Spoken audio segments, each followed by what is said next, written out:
अस्सलामुअलैकुम नाज़रीन, पल पल न्यूज के न्यूज रूम से मैं हूं आपके साथ नदीम अकरम। दोस्तों, कल आप लोगों के सामने खबर रखी कि 2000 इजरायली सैनिक जो हैं वो लापता हैं और 10,000 से ज्यादा इजरायली सैनिक जो है वो इजरायली हॉस्पिटल्स के अंदर घायल अवस्था में पड़े हुए हैं, जिसका डाटा जो है इजराइल डिफेंस फोर्स देना नहीं चाहता। पर कुछ चवन्नी खोर अंधभक्त जो हैं कुछ लोगों के कहने पर ट्रोल करने के लिए आए, जो लोग कब्जा कब्जा चिल्ला रहे हैं वही लोग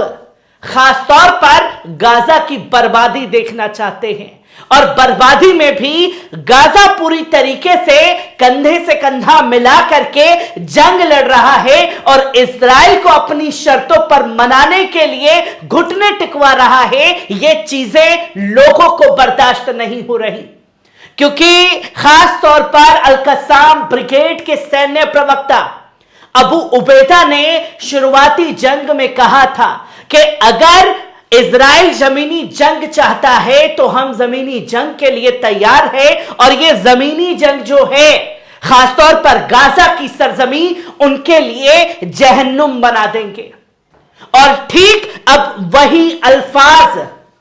इजरायली सैनिक बोलते हुए दिखाई दे रहे हैं, जहां इजरायली सैनिकों ने साफ तौर पर कहा कि गाजा की जो जमीन है वो हमारे लिए जहन्नम की आग बन गई है, जहां हम लोगों को बिल्कुल भी अंदाजा नहीं था कि इस कदर हमें पीछे हटना पड़ेगा। और अगर यह युद्ध विराम नहीं होता तो यह युद्ध इजरायली सैनिकों की मौत पर जाकर के ही समाप्त होता। यह खुद इजराइल के कमांडर का कहना है, और यह खुद इजरायली डिप्टी कमांडर का कहना है, जिन्होंने अस्पताल के अंदर इजरायली मीडिया येदियोत एहरोनोत और इजरायली वेबसाइट येनिट से बातचीत में ये बड़े खुलासे किए और साफ तौर पर कहा है कि ये जो गाजा की जमीन है ये हम लोगों के लिए जहन्नम बन गई है, जिसका खुलासा खुद अलमाए दीन के उर्दू वेबसाइट ने किया। और क्या कुछ इजरायली मीडिया ने कहा है उसके बारे में मैंने 2 दिन पहले ही अपनी रिपोर्ट में बता दिया था कि 3100 से ज्यादा सैनिक जो हैं वो घायल अवस्था में पड़े हुए हैं। 700 से ज्यादा सैनिक जो हैं सिर्फ 21 नवंबर से लेकर के 23 नवंबर के बीच में ढेर कर दिए गए। और अब खुद इजरायली मीडिया और साथ ही साथ इजरायली सैनिक भी इस कबूलनामे के साथ ये बड़े बड़े खुलासे करने लगे हैं। और जब कमांडर ने और डिप्टी कमांडर ने यह बयान दिया है तो इजरायली सरकार ने इन दोनों को बर्खास्त कर दिया है, जिसकी तस्वीर दुनिया के सामने है। और क्या कुछ कह रहा है इजरायली मीडिया वेबसाइट, ये आप लोगों को भी जान लेना समझना जरूरी है। जो सच आप देखना नहीं चाहते और वो झूठ आपको सच लग रहा है, जो लोग सिर्फ कब्जा कब्जा चिल्ला दे रहे हैं।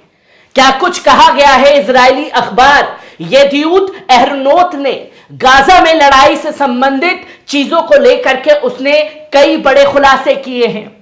जहां उसने कहा कि कब्जे वाली सेना में एक कंपनी के कमांडर और उसके डिप्टी कमांडर की बर्खास्तगी कर दी गई है, जो कि साफ तौर पर कहा गया कि घात में घिरे प्रतिरोध घात में घिरे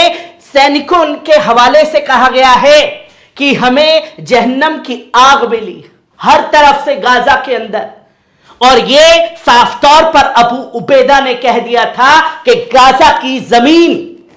हम इजरायली सैनिकों के लिए जहन्नम बना देंगे। और वो भी खुद अब कबूलनामे के साथ कह रहे हैं कि गाजा की जमीन जो है हर तरफ से हमें जहन्नम की आग मिली है। जहां इजरायली वेबसाइट येनिट ने अखबार के साथ जमीनी युद्ध अभ्यास की शुरुआत में हुई लड़ाई एक रिपोर्ट साझा की है, जिसमें से एक कंपनी कमांडर और उसके डिप्टी को बर्खास्त कर दिया गया है, जिससे इजरायली सेना में हंगामा मचा हुआ है। जहां कमांडर और डिप्टी कमांडर ने वो सच्चाई दुनिया के सामने दिखा दी जिस झूठ को इजराइल डिफेंस फोर्स पचाना नहीं चाह रहा, जिस झूठ को इजरायली सरकार पचाना नहीं चाह रही, तो गाज गिरा दी गई उन कमांडर और डिप्टी कमांडर के ऊपर जिन्होंने खासतौर पर यह बताया कि गाजा की जमीनी जंग हमारे लिए एक हार है और इसे हमें समझना चाहिए।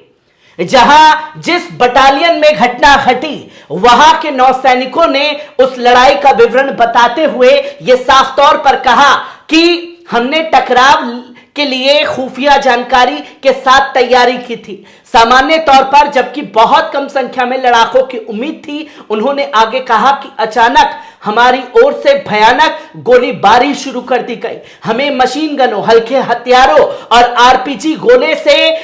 कई अलग अलग दिशाओं और दर्जनों सेनानियों द्वारा सैनिकों ने बताया कि प्रतिरोध घात में फंसने के परिणाम स्वरूप लगी चोटों के कारण मामला जल्द ही बचाव लड़ाई में बदल गया।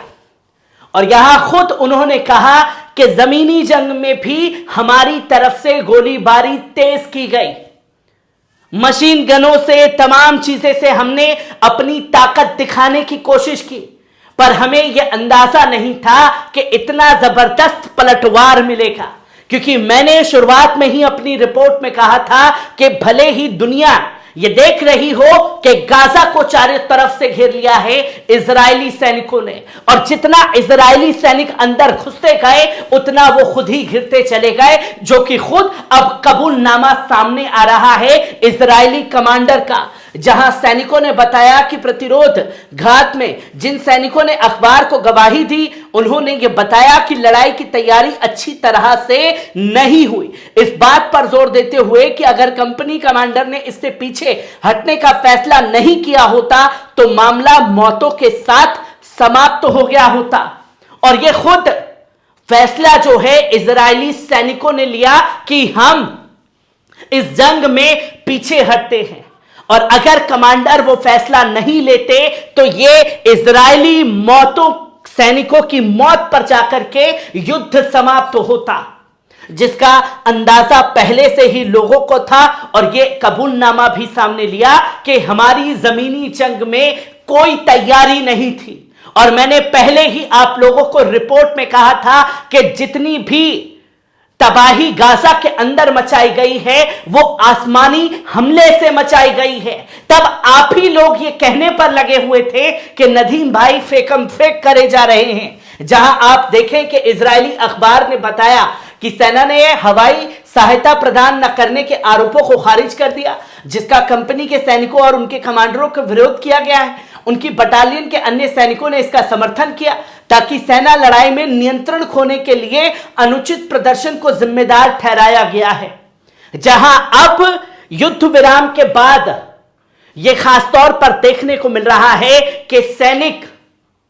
और इजरायली सरकार जो है दो फाड़ मची हुई है।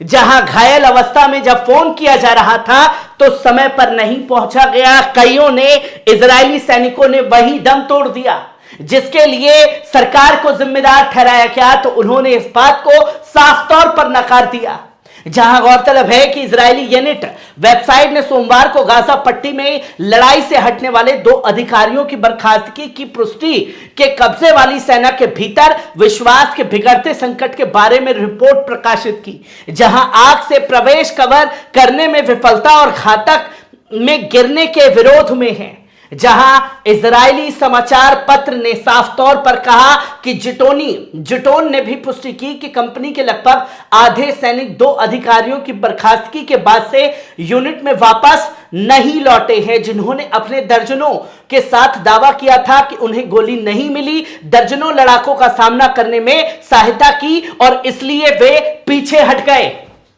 जहां जंग में तो इजरायली सैनिकों को भेजा गया, पर यह असल में बलि चढ़ाए गए बेंजामिन नेतन्याहू की सनक के चलते, जहां वहीं के कमांडर और डिप्टी कमांडर कह रहे हैं कि हमें जंग के लिए जब हम बोलते रहे कि हमारे पास हथियार खत्म हो गए, तो हमारे पास हथियार नहीं भेजे गए और इसलिए हमने फैसला लिया कि हमें जंग में अब पीछे हटना चाहिए। और वही जलालत जब खासतौर पर दुनिया के सामने देखने को मिली है तो जगह जगह मासूम बच्चों को निशाना जो है वो खासतौर पर बनाया जा रहा है। जहां इजरायली अखबार हेरतेज ने भी यह साफ तौर पर कल मैंने आप लोगों के सामने बताया कि 1000 सैनिक, और जब इसकी डिटेल में गए तो यह साफ तौर पर हेरतेज ने छाप रखा था कि 10,000 सैनिक घायल अवस्था में अस्पतालों में पड़े हुए हैं। जहां यह खुलासा हुआ और उसी के साथ साथ यह बताया गया कि एफराती ने कहा कि 202 सैनिक गंभीर रूप से घायल हैं, जिसका पूरा ब्यूरो दिया गया। और डॉक्टरों ने भी हेरतेज से बात करते हुए यह साफ तौर पर बताया कि इससे पहली भयानक स्थिति का कभी भी हम लोगों ने सामना नहीं किया, जहां इजरायली मिलिट्री हॉस्पिटल्स के अंदर इजरायली सैनिकों का घायल होने की संख्या और उनके मरने की संख्या लगातार बढ़ती चली गई। हर एक खबर से आपको रूबरू कराता रहूंगा। दीजिए इजाजत, शुक्रिया।